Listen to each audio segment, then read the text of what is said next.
The events in this video are fictional as the characters portrayed within. Any similarities to anyone living or dead are merely coincidental and have been created at random by XCOM's name generator. Seriously. Welcome one and all to my XCOM Enemy Within, Long War, Impossible, Ironman playthrough. I'll be playing with both Progeny and Slingshot DLCs on, as this adds to what the game can throw at you. Long War alters most of the second wave options available to accommodate the changes the mod makes to the game, and even adds a couple of extra second wave options to boot, Liberators and Not So Long War. I'm going to be choosing World Diversity because I really like how it makes some soldiers outstanding, some soldiers rubbish, and the rest anywhere in between. It also synergises really well with Long War's new class choice system, which you'll see later on when we get some promotions. So, let's get started. Like just about everything else, Long War modifies all of the starting bonuses. North America gets a decrease in their aircraft build and maintenance costs. Europe gets a slight decrease from their laboratories and workshops build and maintenance from vanilla, but I still don't find it too enticing. Asia's foundry and training clearance sales have got a slight buff. Due to the nature of Long War, South America's had to have its instant autopsy buff replaced with one that lowers the cost of power facilities. And lastly, Africa's funding bonus gets a slight decrease, but nonetheless it's an all-round good choice if you don't know what else to pick. Now, in vanilla Enemy Within, I prefer to go with Asia, as you can get an officer training school in the foundry around the time the first month comes to an end. But in Long War, the price of aircrafts are extortion, and the bonus NA gives allows you to get all the aircrafts you want, which is going to be a lot. So, Get ready to deploy. Our AO is within the continental United States. oh sorry Bradford, I was just playing the motivational anthem for the troops. Continue. Major metropolitan area. We should get down there and eliminate any hostiles. Eliminate hostiles, copy that. One of the major new changes Long War makes is your starting troops. That's right, 6 of them. Strike 1, this is Central. You are free to engage all hostile contacts in the AO. Don't take any... Some of the more astute of you might notice, this is a terror map! One of the great things Long War does is mix up the map pool, so you'll encounter maps that would otherwise be reserved for certain mission types, such as this one. Because of that, I've never actually played on this map with a bunch of rookies. Now before we begin, I should point out that a lot of these genders are wrong. It's a limitation with XCOM's random name generator, so we'll just have to make do. And speaking of which, we have Robin Fenty, and because the second wave world diversity option has got increased aim, as well as an AP grenade and HE grenade. Ralph Fiennes, who again has got a slight increase in aim, and has got an AP grenade and a medkit. Julio Iglesias, which at first sight appears to have average aim, but Long War gives all soldiers 2 starting items, which means his second item is a laser sight as well as an AP grenade. Albert Einstein, who's got average aim, a HE and an AP grenade. Christian Bale, who actually has below average aim, but like Julio Iglesias, has a laser sight which gives him +5 aim as well as an AP grenade. And Juliet Binoche, with an AP grenade and a flashbang grenade, which will probably come in handy. One last thing before we begin. In case you're wondering, what the hell is that? It's an enemy counter. At the beginning of every mission, I'll make an educated guess as to the number of contacts I can expect to encounter. In vanilla XCOM, this was incredibly easy. In Long War though, things can become a lot more unpredictable. But from playing other Long War Impossible campaigns, on the first mission I can expect to find 10 aliens in 3 pods. So let's continue. This isn't the worst map to start off with, but it's still going to be tricky. There's full cover nearby in the form of that truck and van that even offers concealment. But moving beyond that to the bookstore requires that I advance through half cover. And although Long War gives half cover about a 50% boost, it's still not ideal. So my plan here is to creep along the edge of the street, avoiding the open front of the bookstore until I can find a side entrance. Bearing in mind it is absolutely safe to end your soldiers' turns outside of cover as long as no enemies have been alerted. And as long as no one reveals anything beyond what Christian Bale, our lead, can already see, we should be absolutely fine this turn. Okay. Oh, the streets are burning, man. I do a quick scan of the battlefield using Long War's new camera options to see if I can spot any meld canisters, because another change the mod makes is remove the indicator, which shows how long the canisters have before they pop. Can't see any meld, so I put the whole squad on Overwatch in the turn.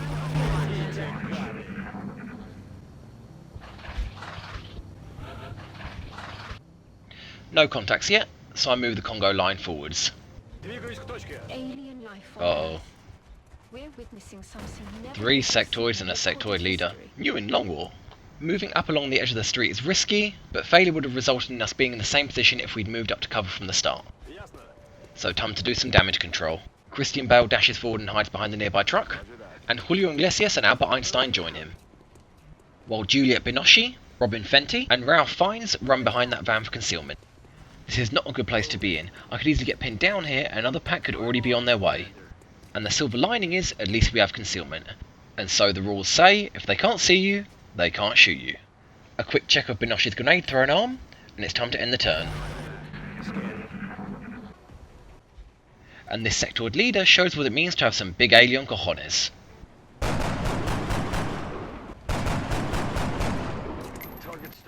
Or maybe he knows Binoche and Fenty can't shoot straight.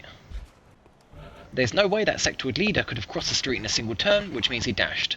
That means he can't shoot or overwatch. Now this might look a little strange, but due to the nature of XCOM's right angle cover system, this isn't actually a flank. And I can see by the purple wavy sonic energy, that two of the sectoids have mind merged the other two. And with the leader having dashed, that means the last sectoid could be on overwatch. I have to kill that sectoid leader this turn or there's going to be casualties, but luckily I have 4 grenades on the other side of the truck. And although Long War has made explosives very unpredictable like all other weapons, it's still a pretty sure thing.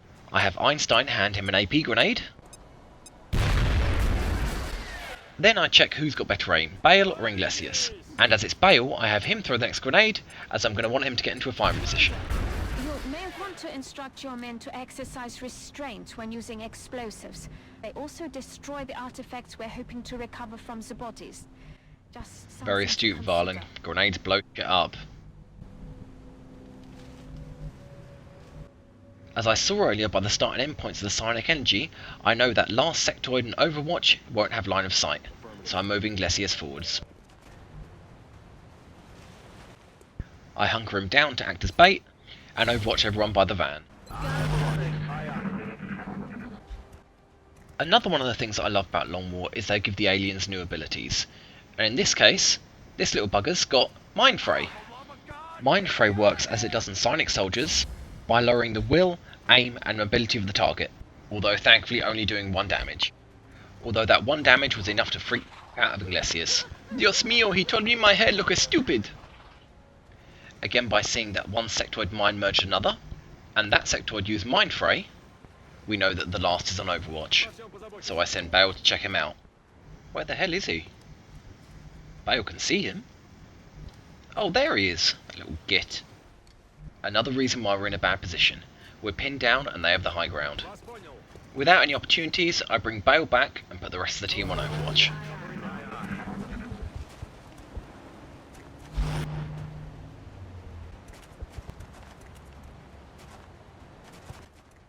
That is not cool. You don't shoot a man while he's sorting his hair out. And thank that shot missed, because he wouldn't have survived. Although he seems happy enough to mock that sectoid's bad aim. Iglesias no longer panic him. I want to dash him left to find his medkit, but he can't reach, because he's still under the penalties of Mind Fray. And even if he could, he'd be taking Overwatch fire that if it hit him, it'd kill him. Now here's an interesting fact that you might not know about Overwatch. Human or alien, it only triggers if they see their enemy move more than 1 square. So I'm making Iglesias take 1 step out of cover, in the hopes that that sectoid on Overwatch can only see him for 1 square, before being in the concealment of that truck, and then finally dash him to safety. And with that crisis resolved and nothing better to do, I put everybody on Overwatch. Alien turnover, I have Binoche peek round the edge of the van. 2 sectoids and both likely on Overwatch. With a 3rd hidden somewhere, probably on Overwatch as well. But good news is, they're both in range of Binoche's flashbang, which finally opens some opportunities. And Bale spots our missing little friend. And now a lesson on how grenades work. Like everything else, Long War's modified them. AP grenades, which used to be the old needle grenades, will only deal damage as long as there's no cover between the epicenter of the explosion and the target. But they deal more damage and have a larger blast radius to compensate. HE grenades, which are essentially the old frag grenades, have had their damage and radius reduced, which means I can't kill both those sectoids with just grenades. But nonetheless I have to neutralise them, so flashbang it is. Deafened and blinded, they don't pose much of a threat anymore. Checking my chances to hit, Bale's 38% isn't worth the risk. And with both the closest sectoids dazed, I move Fines up to flank. A juicy 68 to hit and 60 to crit, Fines plays the odds. He's down. Helpful. Their weapons appear to self-destruct when the operator dies. Well, and if they self-destruct, why can't I use explosives, damn it? Fenty liking what she sees, she joins Fines to see what she can hit. Without a flank, 38% isn't great. But seeing as next to her Fines is already in half cover, and the sectoid isn't much of a threat dazed, she takes her chances. Better luck next time. The genius that he is, Einstein moves to Inglesias' old panicking spot to try his luck as well. 38% isn't great, but he doesn't have anything better to do this turn. Unbelievably, Einstein bags the kill, proving that even half cover's relative.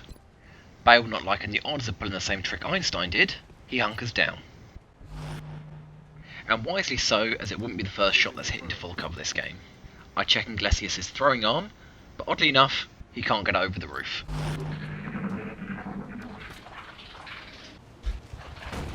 Oh shit balls, I thought it was going to be easy. Off into the bookstore they run. We're gonna go read your most revered book, Twilight, and if it's a load of crap, we're gonna destroy your world. Now things have gotten tricky.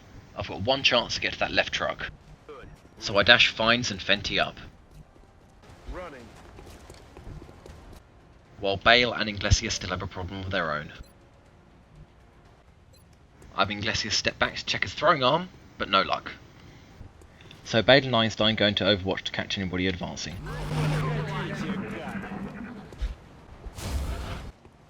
Unfortunately, Bale can't move forward and reach cover, or dash to concealment, so the stalemate continues. With no good opportunities, I hide Binoshi, Overwatch Einstein to catch any sectoids moving up, pin the sector on the right with Bale, and keep Fines and Fenty in concealment, waiting for the aliens to make a mistake. Fines peeks his head out, and oh yay, more to the party! And another leader. And right there you can see that sectoid leader's new ability. He might be hiding behind low cover, but he's still getting the same defense bonus that he would hiding behind full cover. I send everyone to take a peek from their hiding spots, but without any good opportunities, I put them back into concealment.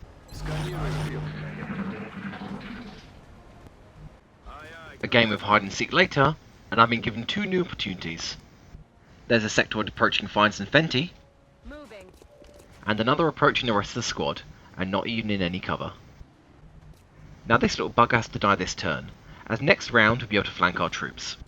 So I consider my choices, and as Binoshi isn't currently in range of any other sectoids, I have her take the shot. And 64% to hit and 60 to crit is all she needs for a clean 8 damage kill.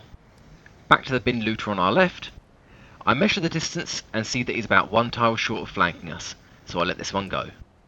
When the enemy outnumbers you like this, they always draw straws to see who's going to be bum rushing you. So I give the poor guy another chance to f*** up. So besides Binoshi, everybody else goes back into hiding. Back online.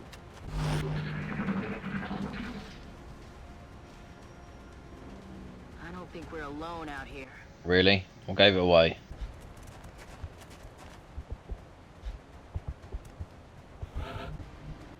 And surprise, surprise, our suicide little friend here has given us a perfect opportunity. So Fines with the perfect chance to hit and a 6% chance to crit, relieves him of the life he's so eager to lose. But unlike our other kamikaze friend, this sectoid is refusing to leave his cab. He's just trying to make a living. Now I can set the cab on fire with a HE grenade and pin him down with Bale, but it's not really worth the grenade when my troops are perfectly safe hidden behind concealment. So back into hiding they go. They're bound to hand us another great opportunity soon. They're not exactly the smartest bunch. Let's do this. Rolling. I feel, Commander.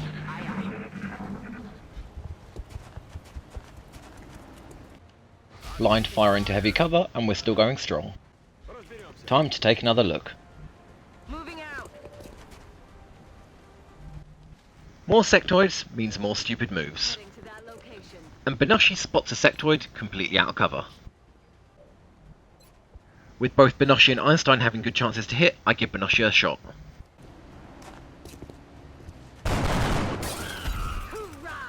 And like before, 6460's just what she needs. Moving to position. Ready to engage. Heading to that location. Iду. Aye, aye, Commander. And with no more good shots, I send the rest of the team back behind concealment to see what the enemy's going to hand me this time. Roger that. Scanning. And speaking of kills being handed to me, Cover the flanks.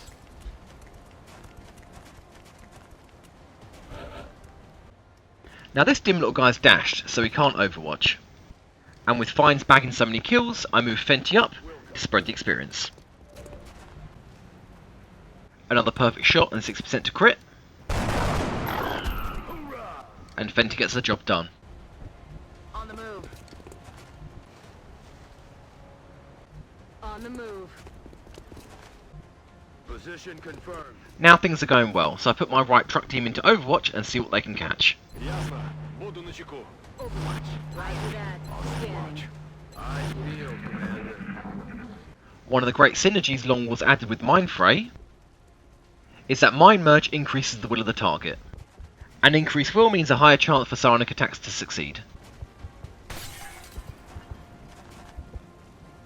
And like Inglesias before her, 1 damage is enough to make Fenty panic. God damn, rookies, it's just fucking headache, snap out of it! And now we've got a big problem. On full health and having a 100% chance to hit at point blank range, Fenty will die next turn. Einstein spots his chance for the long range flank to assist. On the move. And in low cover and a 66-60 chance to hit a Mind Merge sectoid, he does everything he can. Bye-bye. 8 damage, not bad. I dash Binoshi up into full cover as a distraction. Throw Caution to the wind and dash Bale into half cover. On the move. And dash the injured Inglesias to concealment to get to the roof next turn. Now Fines has 3 options. Let Fenty take the heat, and hope for the incredibly slim chance for that sectoid to do 3 damage, but we all know that's not going to happen. Move here with a high chance to hit the sectoid, but leaving himself in range and open to the Mind Merger. Or go here, which is less likely to hit, but also less likely for the other sectoid to retaliate, by going here. So he tries to be a conservative hero. But 73% is the number of heroes. Oh, you dirty little...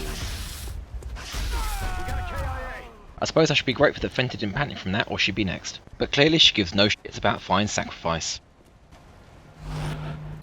And she's even still under the effects of Mind Fray with a 75% chance to hit. X-ray down. But in the name of Fines, she bags the kill. Fines, what have you done? You're not an English patient anymore. So what did we learn? Spreading your troops out offers some great flanks, but the cost of limited damage control when things go wrong. Yes, sir. With the last sector on Overwatch, I send Inglesias across the roof for the big flank. And unable to move in range of an Overwatch, I have the rest of the team hunker down. That last sector was a lot more wily than his brethren, and stays in Overwatch. So Inglesias continues his flank, and everybody else hunkers down. Now that I've got a moment, you might notice my videos much in the same vein as a certain Beagles. See link in the description below. His incredible XCOM videos have made me try my luck and make my own. So here's to you, Beagle, and may good to be with you. But enough of me with my tongue up a dog's butt, it's time to finish this. On it. And Inglesias with a 64-60. Really? Moving. I said it's time to finish this. So with a 67-60, Got him. Good work. Binoshi ends it. One. If I may, Commander, the labs are on high alert. We can begin researching the newly recovered artifacts immediately. The labs, Varlin, the labs? Fine's corpse is still warm. You're a cold-hearted woman. But all in all, not a terrible mission.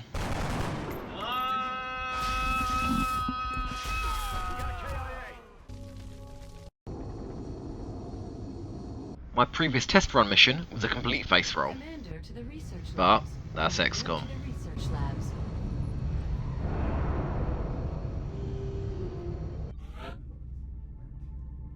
Welcome to XCOM HQ, Commander. I'm Central Bradley! Officer Bradford. We have a soldier waiting for a promotion in the barracks. Bradley, stand down. You're not in command anymore.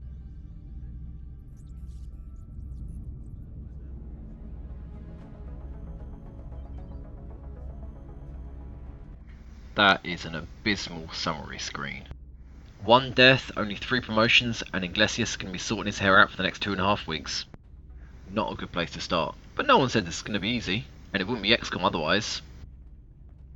Ah, that's right, the XCOM Soldiers Union.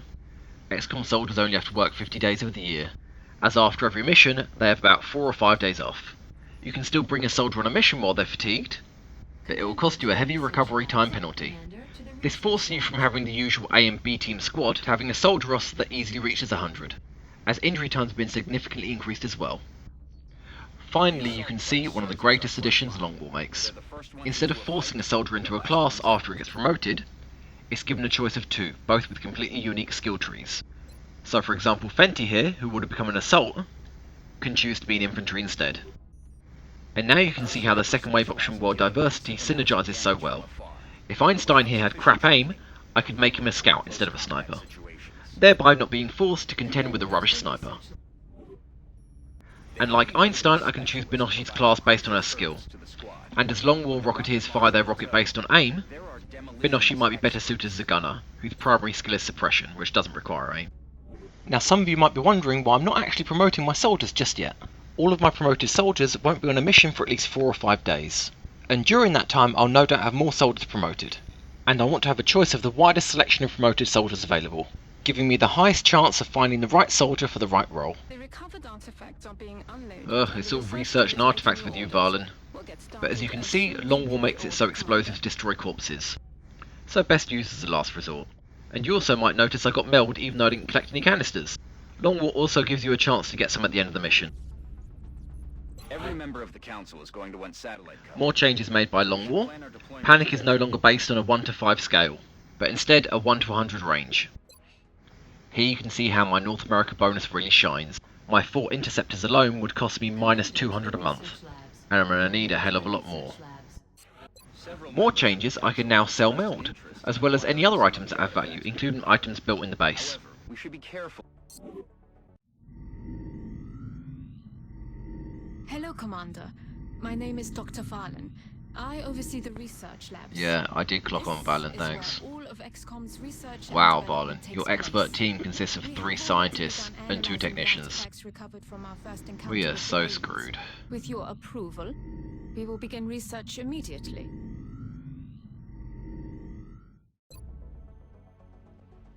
Commander to engineering. Not a great deal of choice to start off with, but of course it's going to be weaponry. Commander, I mean, every seriously. alien we use explosives against is one less opportunity to recover. Hey nerd, I'm in command. Don't tell me what to do. Ah, Commander. I was wondering when you'd be stopping by. Welcome to engineering. Anything they can dream up in the Shen, I haven't actually asked you to build anything yet. What the hell are your guys building with those 3D printers? Alan has just sent us some new schematics. With your approval, Well, it doesn't look like you're waiting for my approval. This place is out of control, they need a leader. Alright, yeah. Because of how abductions work in Long War, satellites are no longer the only winning strategy. Ships, on the other hand, have been given a great deal of versatility. And like all construction projects, you can see meld can be used to decrease construction times by about 30%. And look, one of the new items the ship can use, the ammo drum, increasing the ship's ammo supply before needing to be reloaded. Steam generators now actually offer better value for money, not just in the space they use, but also in their build cost. So the thermal vent is where I'm digging down to. Unfortunately, the deeper we go, the more it's going to cost. Work crews are on their way to begin construction.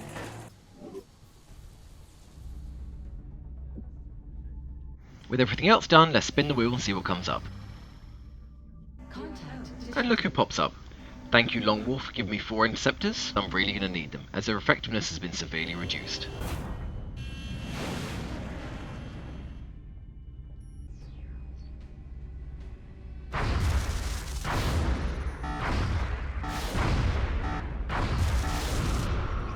No, really, I swear their effectiveness has been reduced. Central, this is Voodoo 37. We have a confirmed kill on Bogey Yeah. 001. Pack up, boys. We're done here. What, do you think we're done here? Get back to work! task That's right, Bradley, you tell him. Bravo and get me a visual. Well, it looks like we've done all we can. Best just to leave it there and hope it goes away. Commander, I recommend we get a strike team to the crash site immediately.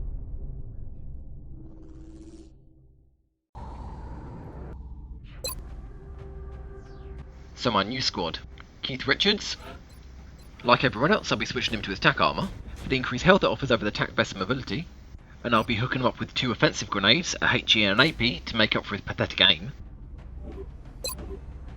Paul Newman also has rubbish aim, so we get an AP grenade and a flashbang. Ronald Reagan also has below average aim, so he'll be getting the same thing. But Owen Wilson here's got outstanding aim, so no offensive items for him. Instead, a battle scanner and ceramic plating to make up for his below average health. Julie Roberts also has slightly above average aim, so I give her 1 less offensive item in the form of a medkit. Al Pacino too has slightly below average aim, so he gets a HE grenade and a smoke grenade. Now most of you are going to be wondering what the hell all those other items were, so let's take a quick look. Like all infinite quantity items, they're free. But unlike vanilla XCOM, whose only free item was grenades, Long War vastly opens up tactical possibilities, by instead giving you 10 free infinite use starting items, not including the 2 solely for the Rocketeer. The first is Alien Trophy, which increases the wielder's will by 10. The next is Battle Scanner, identical to the Sniper's Battle Scanner, though only allowing a single use, revealing the area around where it lands. Ceramic Plating, similar to the vanilla nanofiber vest, but only giving 1 health to its wearer instead of 2. The AP grenade, demonstrated so well by Einstein and Bale. The flashbang grenade, identical to vanilla enemy withins, dazing the targets, reducing their stats. The smoke grenade, identical to the support smoke grenade, single use and increasing the defense by 20 for all in its radius for 2 turns. The HE, similar to vanilla's frag grenade, though slightly nerfed. High cap mags, increasing the wielder's clip size. Laser sight, similar to the scope but only giving +5 aim. And yes, scopes still exist, and yes, they can stack. Medkits, identical to vanilla's, only healing a little less, 3 instead of 4. And lastly, the rockets. The standard rocket, which as you'd imagine allows the Rocketeer to fire an extra rocket, but as a penalty reduces aim by 6 on all shots fired, rockets or rifles, while he's carrying the extra load. And to finish off with, the Shredder rocket. Identical to vanilla's Shredder rocket, and functions the same way Long War's standard rocket item does, though the carry load's aim penalty is only -4. So with that finally out the way, it's time to send some more rookies to their deaths. Dropship has arrived. In good old America! Our AO is within the Let's see what we can strip from this UFO. Completely in self-defense, obviously. In Operation Hidden Him. But I guess that'll be next time.